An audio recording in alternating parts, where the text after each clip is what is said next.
Recently, my daughter Grace hatched out some eggs in her little Brency incubator, but only 5 hatched. So there's 2 eggs left in here. Today we're going to cut open these eggs. This is potentially a horrible, disgusting thing, something you can't unsee or unsmell.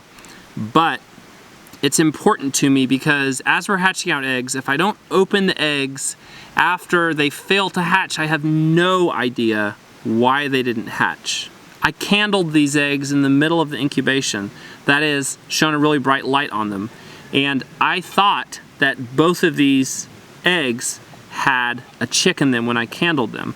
We don't learn anything if we don't ask questions and experiment. So I'm doing this video for my information and for your information. We're gonna cut open these 2 eggs.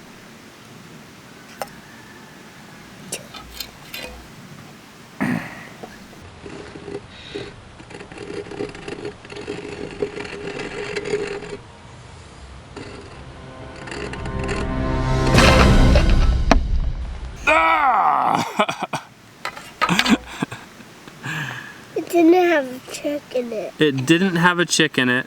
It exploded, basically. Why am I using a saw at all? I don't know. I have a mess. It doesn't smell too bad so far. Maybe it just hasn't hit me yet. What we're seeing here is yolk. And when I look in there, I don't really see anything in the way of a developed chick. It's possible that this died. Was not a fertile egg, which means we didn't do anything wrong with this egg in the incubation process. Let's open this other egg.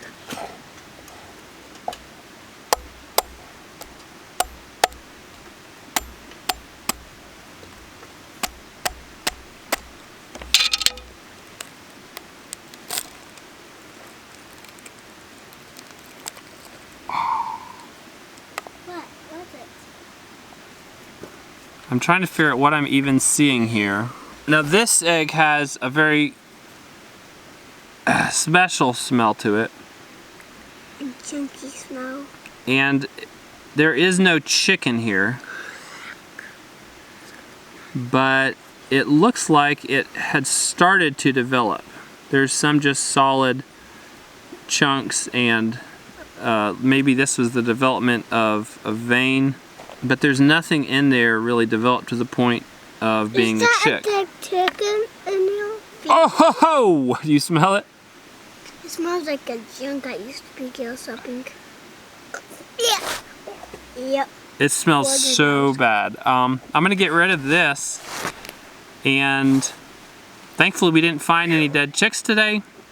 We learned that 1 egg didn't develop at all, probably was not fertile to begin with. The other egg perhaps developed just a little bit and then died really early in the process. I thought there were chicks in them, but these green shelled eggs are very hard to candle. The shells are very opaque and hard to see the light through. I thought we were gonna find these 2 chicks. I wanted to confirm that, and that would probably tell me that we could change something in the incubation process to make it more perfect, so we'd have a better hatching rate, perhaps increase our end humidity so they could free themselves. That was not the case. We have 2 basically rotten eggs. My name is Art from the Art and Bree channel. Check out our other videos. This is a unique, short, weird, and gross video. Most of our others are none of those things. Except for maybe unique. Goodbye. Watch out.